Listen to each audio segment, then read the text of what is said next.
mayroon lang akong gustong i-share na problem. Ang motor, namamatay siya, nag-i-engine stalling siya. So, chinek ko ang kanyang fuel injector. Wala talagang lumalabas na fuel. So, okay naman siya, may lumalabas na hangin, pero walang umaakit na fuel.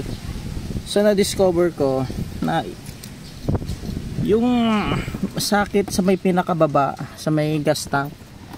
Zoom ko. Yan sakit na yan, mayroong wire na green at saka red.